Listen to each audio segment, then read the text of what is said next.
One of the most obvious facts about the world is that there is evil in it. There's suffering in it. Now, we can break evil up into two parts. Moral or human evils, which are caused by human decisions, and natural evils. And those would be evils that are caused by earthquakes or famines, part of the natural course of the world. Now, there's a bit of an overlap between the two.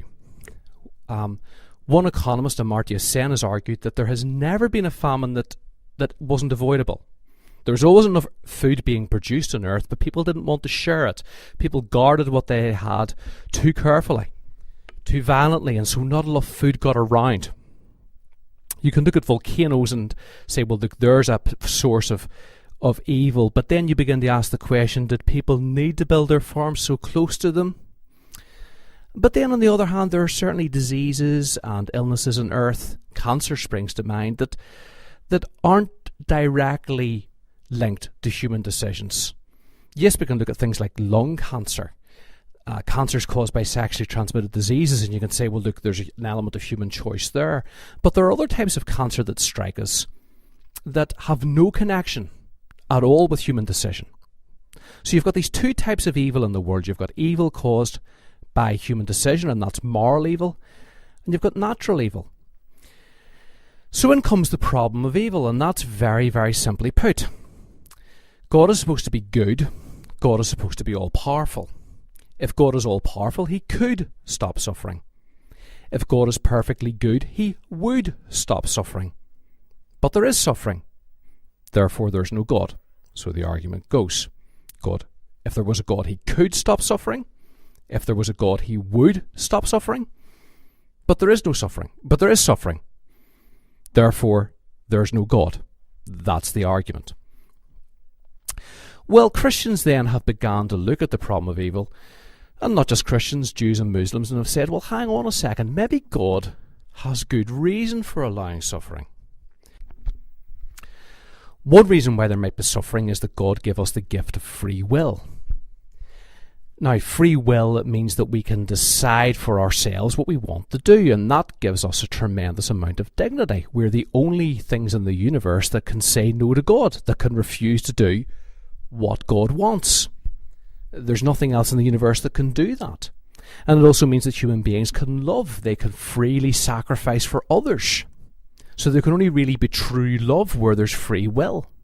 But humans didn't use their free will the way God wanted. They decided to say no to God. They didn't give their love to God. They gave love to themselves.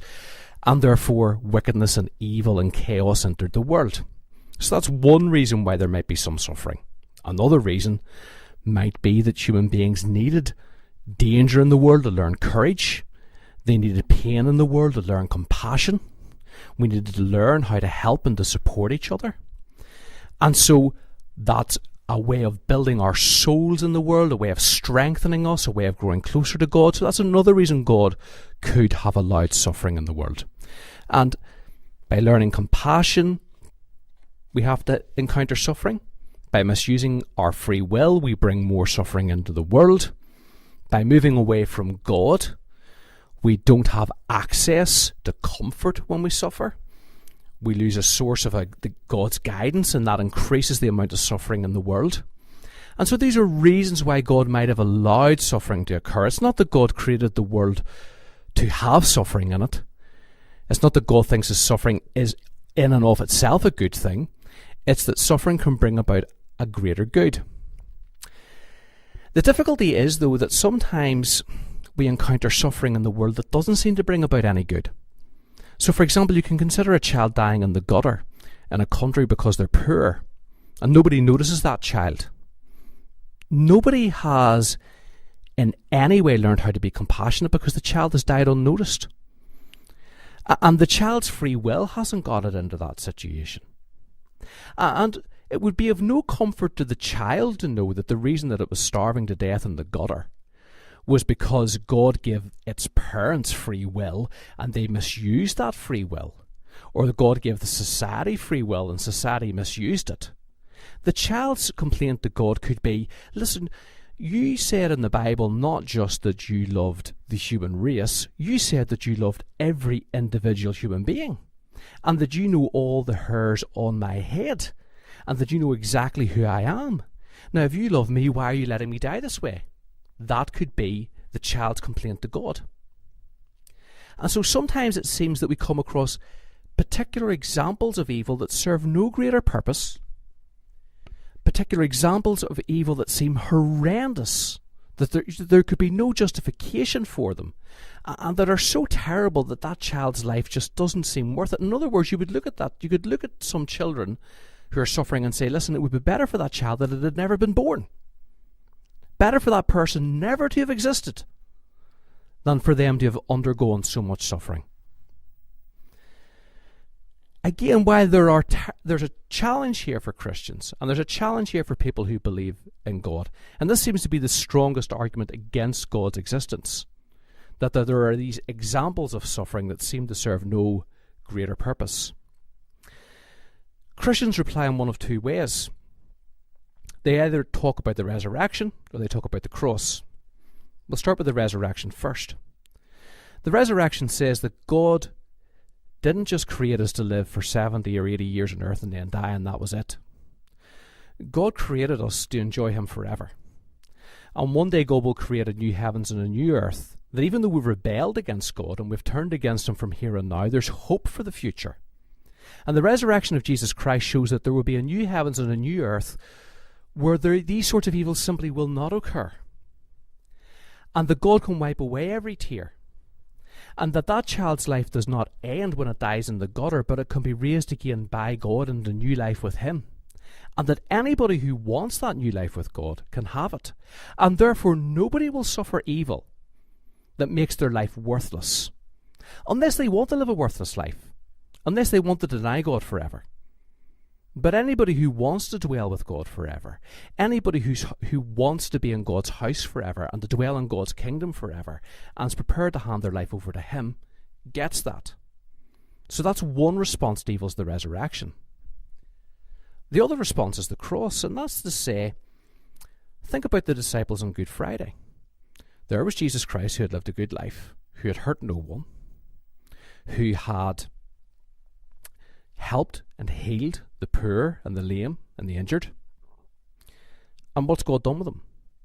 He has allowed his enemies to crucify him. The most shameful death and one of the most painful deaths that Romans could devise. And Romans were very good at hurting people and shaming people. So on Good Friday, you could have looked at the cross and said, God has deserted Jesus. You could have said that God was not present there. You could have said that God wasn't with the disciples. And yet the opposite was true.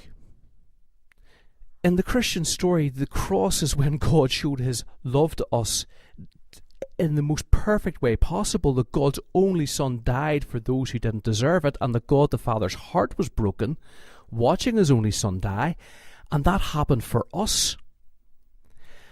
And what we didn't realize on Good Friday is that very shortly afterwards God would raise His Son from the dead. The problem that the disciples had was they could not see the big picture. That God had a plan that they could not take in. They couldn't believe that God would sacrifice for us. They couldn't believe that God would be that good. They couldn't believe that God could have a plan of a miracle so wonderful as the resurrection. Their imaginations couldn't take that in. So even that most terrible evil, the atonement, the crucifixion, actually God was able to bring good out of that, the greatest good possible. And so Christians say, well, look at the world around us now. Simply because you see an example of evil and you think, well, God could not have had any purpose in that, that doesn't mean that there is no purpose. There could well be one that we just simply cannot take in yet, and we need to recognize our own limitations. The problem of evil is that it assumes that God is just like us, and that He will act just like a big human being in the sky. The problem of evil is that it doesn't consider that God is vastly more intelligent than we are, and that God knows more than we are, and that God's power extends far beyond anything that we can imagine.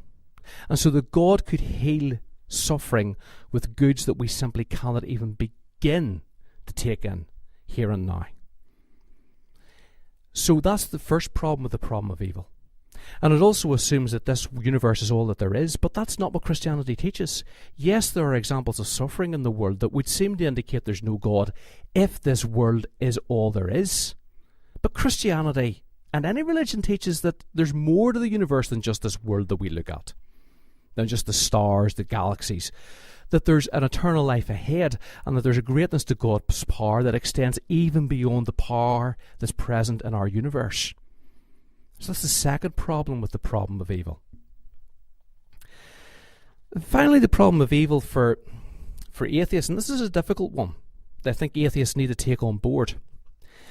The atheist seems to be saying that there's so much evil in the world, or that there are certain types of evil in the world, that would make it better that the human race had never existed. Because what the atheist is saying is, listen, if God was good, if God was a good, powerful, intelligent God, God would never have created human beings. God would never have created human beings and put them on earth. But what you're saying when you say that is, listen, overall, it would have been better if the human race had never existed. In other words, it's not worth our while being here. In other words, the human race is not only pointless, it's actually cruel that humans exist. And that would lead to the absurd conclusion that if somebody out there had a disease that would destroy the human race, he'd actually be doing a good thing. Because he'd be destroying suffering. He would be ending suffering and taking that out of the universe. Now, that's just absurd. That isn't a rational belief. Of course it's good that humans exist. Yes, there's suffering in the world, but we need something to hope for. If human beings are going to continue, we need something to hope for. We need to look for something greater than ourselves that gives us hope and a reason to go on. At some stage, every star in this universe will burn out of fuel.